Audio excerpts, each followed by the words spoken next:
为什么全球的教育专家，甚至大国的政策制定者，都在疯狂研究新加坡教育，但至今没有任何一个国家能真正把它复制过去？每一次历年的拍萨国际学生评估，也就是被誉为教育界世界杯的测试中，新加坡几乎总是霸榜第一。无论是数学、科学还是阅读，他们的数据都好得让人绝望。答案其实很残酷，新加坡教育根本就不神秘，相反，它是全球数据最公开、逻辑最清晰的高绩效系统。它的核心矛盾在于，人人都看得懂它的运作逻辑，但没有任何一个国家具备它的复制条件。国际经合组织的研究早就指出，新加坡的高分表现绝对不是因为他们碰巧设计了一套更好的课程或者考试。大多数国家搞教育，真的只是在做教育这一件事，也就是单纯的教书育人。但新加坡不是，它运行的是一套国家级的人力资本调度系统。这套系统在同时执行3个极为冷酷的任务：学习、分层以及精准的社会分配。很多人以为新加坡的教育模式是一种优中选优的主动选择，其实不是。它的起点是极度的资源匮乏和历史的被动。1965年被迫独立时，李光耀面对的是一个连淡水和沙子都要依靠进口的弹丸小岛，没有自然资源，人口规模极小，经济命脉必须完全绑定在全球化体系上。这就意味着新加坡只能向外输出一种东西，那就是高附加值的劳动力。所以它的教育目标从建国第一天起就被彻底锁死了，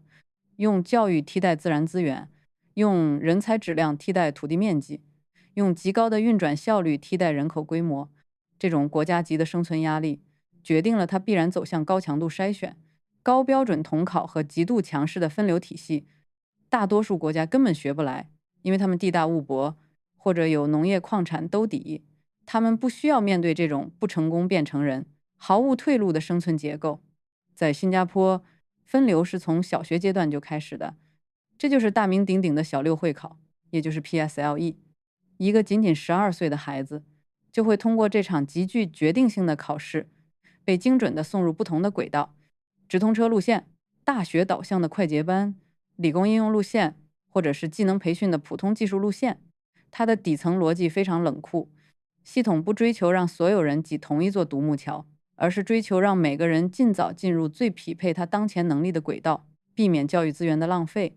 学术研究证明，这种早期分流确实极大降低了系统的辍学率，把整体效率拉到了最高。但代价是什么？是明显的社会分层、早熟的竞争压力和无休止的公平争议。为什么其他国家抄不了这个作业？因为这套分层机制需要3个硬性前提：全社会必须接受早期筛选，家长必须默许这种高压竞争，而政府必须具备绝对的执行一致性。只要任何一个环节出现动摇，比如家长集体抗议或者政客为了选票妥协，这套系统就会瞬间崩溃。在绝大多数国家，教育归教育部管，就业归劳工局管，产业升级是经济部门的事。各个部门之间存在天然的壁垒，各司其职，甚至互相扯皮。但在新加坡，教育从来不是一个单纯的公共服务部门，它是国家战略执行系统的核心组件。举个最直观的例子，如果新加坡经济发展局预测未来5年需要10000名半导体或者人工智能工程师，教育部和各大高校会在最短的时间内迅速调整招生指标和课程大纲。这是一个严密的闭环，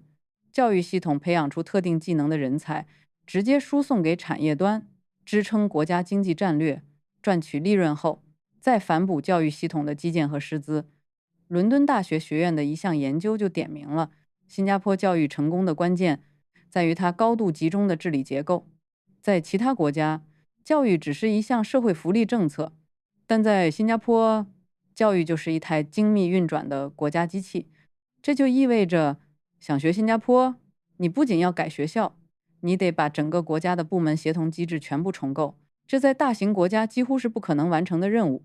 制度如果硬抄，或许还能抄个形，但文化是根本无法复制的。新加坡这套精密机器是长在3种极其特殊的文化土壤里的。第一，是全社会对考试的高度信任，大家普遍认可分数就是最公平的能力信号。没有那么多花里胡哨的素质加分项。第二是家庭的无限量投入，这里不得不提新加坡著名的 Kiasu， 也就是怕输文化。家长们为了教育竞争，在补习、时间和资源上的投入程度，在全球都是顶尖的，甚至为了一个名校名额，愿意去做几十个小时的义工。第三是结果导向的社会共识，大家从心底里接受分数决定机会的现实。如果把这套制度空投到其他国家会怎样？社会不信任统考，家长抗议过早分流，大众不愿意长期承受这种高压内卷。哪怕制度条文一模一样，齿轮也根本转不动，最后只会演变成一场社会危机。除了文化，还有一个容易被忽视的硬指标：教师。新加坡的教师体系本身就是一次极高标准的精英筛选，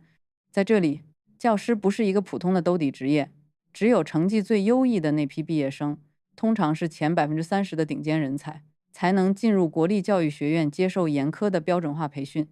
这是全国唯一一家培养公立学校教师的机构，确保了绝对的品控。进入体系后，还有极其完善的持续职业发展和绩效评估机制。老师们每年享有超过100小时的带薪专业培训，甚至会在学校和教育部总部之间进行轮岗。高薪水、高门槛、高社会尊重，这3点缺一不可。国际教育界的共识是，教师质量是维持新加坡这套高绩效系统的绝对底座。其他国家想学，那就要问问自己，整个国家的人才市场结构有没有把最聪明的头脑导向教育行业，并且给他们匹配了足够体面的待遇和上升通道。所以，为什么那么多人会对新加坡教育产生严重的误判？因为它的表面结构太清晰了，全国统考、按成绩分流、精英培养计划、高标准的数理化课程。这种清晰很容易让人产生一种错觉，只要我也搞统考，我也做分班，我也能打造出同样的教育奇迹。但这完全忽略了水面之下的巨大冰山，国家规模的大小、治理权力的集中度、民众的社会契约精神、文化对残酷竞争的包容度，以及政策长达几十年的绝对稳定性。大多数国家的教育部长几年一换，政策朝令夕改，而新加坡的教育战略规划是以10年、20年为单位在持续推进的。这些东西哪一项是单靠教育部就能决定的？他们根本不是教育政策，他们就是国家结构本身。新加坡教育从来都不是世界上最快乐的教育系统，不是最自由的，也未必是最能激发颠覆性创新的。它的真正定位是，在一个资源极度稀缺的国家里，把人力资本转化效率推向极致的生存系统。它的本质就是高效率、高一致性、高可预测性和极强的国家战略导向。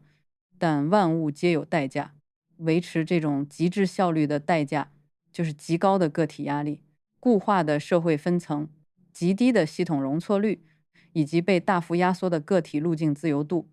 在这个系统里，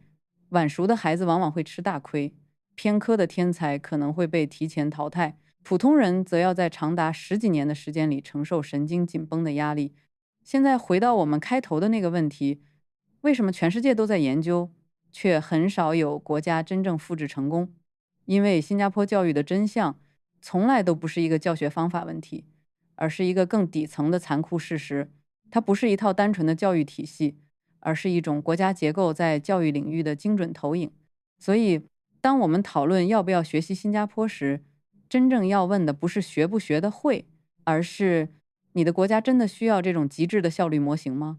你的社会能咽下这种残酷的分层机制吗？你的文化真的支持这种高强度的竞争结构吗？如果答案是否定的，那任何复制都只会是一场水土不服的灾难。最后，我想留下一个问题和大家探讨：如果一个国家既想要新加坡那种耀眼的成绩单，又不想承担它背后的结构性代价，你觉得这种完美的平衡在现实中真的存在吗？欢迎在评论区告诉我你的判断。你认为新加坡教育是放之四海而皆准的最优解，还是只属于它的特定解？如果你觉得今天的硬核拆解对你有启发，请点个赞并订阅频道。我们下期再见。